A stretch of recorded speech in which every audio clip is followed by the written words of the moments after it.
It's week 30 of A Year of Wisdom. Let's get to reading.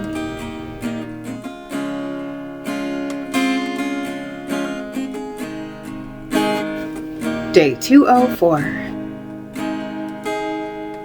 Job 32. So these three men refused to answer Job further because he was righteous in his own eyes.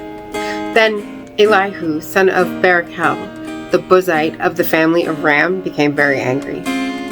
He was angry with Job for justifying himself rather than God. With Job's three friends, he was also angry because they could not find an answer and so declared Job guilty. Now, Elihu had waited before speaking to Job because the others were older than he was. But when Elihu saw that the three men had no further reply, he became very angry. So Elihu, son of Barachel, the Buzite, spoke up. I'm young, but you are elderly. That is why I was fearful and afraid to explain to you what I know. I said to myself, age should speak and length of years should make wisdom known. But it is a spirit in people, the breath of the Almighty, that makes them understand. It is not the aged who are wise, nor old men who understand what is right. Therefore I say, listen to me. Even I will explain what I know. Look, I waited for you to speak. I listened closely to your wise thoughts while you were searching for words. Now I was paying you close attention, yet there was no one proving Job wrong. Not one of you was answering his statements. So do not say, we have found wisdom. God will refute him, not man. Job has not directed his words to me, and so I will not reply to him with your arguments. They are dismayed and cannot answer anymore. They have nothing left to say. And I've waited, but because they do not speak, because they stand there and answer no more. I too will answer my part. I too will explain what I know. For I'm full of words, and the spirit within me constrains me. Inside, I'm like wine which has no outlet, like new wineskins ready to burst. I will speak so that I may find relief. I will open my lips so that I may answer. I will not show partiality to anyone, nor will I confer a title on any man. For I do not know how to give honorary titles. If I did, my Creator would quickly do away with me. Proverbs 23. When you sit down to eat with a ruler, consider carefully what is before you, and put a knife to your throat if you possess a large appetite. Do not crave the ruler's delicacies, for that food is deceptive. Do not wear yourself out to become rich. Be wise enough to restrain yourself. When you gaze upon riches, they're gone, for they surely make wings for themselves, and fly off into the sky like an eagle. Do not eat the food of a stingy person. Do not crave his delicacies, for he is like someone calculating the cost in his mind. Eat and drink, he says to you, but his heart is not with you. You will vomit up the little bit you have eaten, and will have wasted your pleasant words. Do not speak in the ears of a fool, for he will despise the wisdom of your words. Do not move an ancient boundary stone, or take over the fields of the fatherless, for their protector is strong. He will plead their case against you.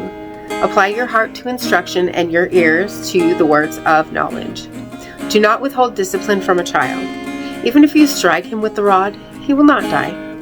If you strike him with the rod, you will deliver him from death.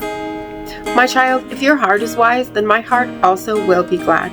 My soul will rejoice when your lips speak what is right. Do not let your heart envy sinners, but rather be zealous in fearing the Lord all the time. For surely there is a future, and your hope will not be cut off. Listen, my child, and be wise, and guide your heart on the right way. Do not spend time among drunkards, among those who eat too much meat, because drunkards and gluttons become impoverished, and drowsiness clothes them with rags.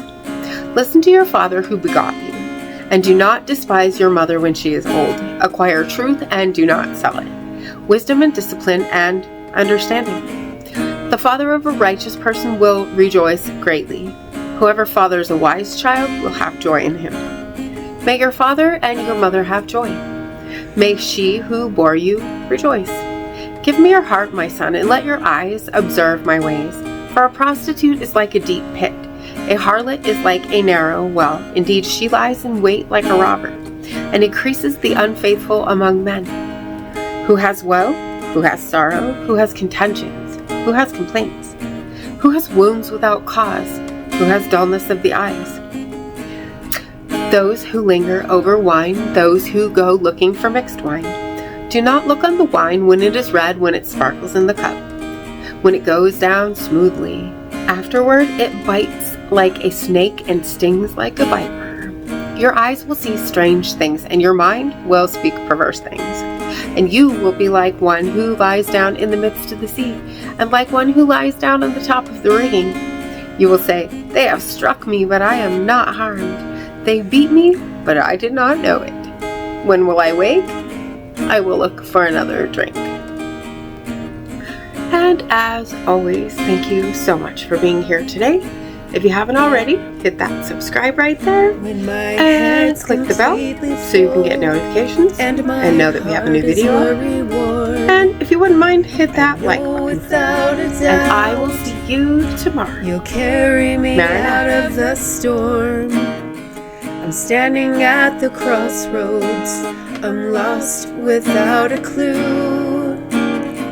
I need a big pink neon sign to show me what to do. I thank you, Lord. It glorifies you when you're the only answer. I praise you, Lord, for holding what's too much for me. And I'm amazed by you, Lord, because nothing's too big and nothing's too small to lay at your feet.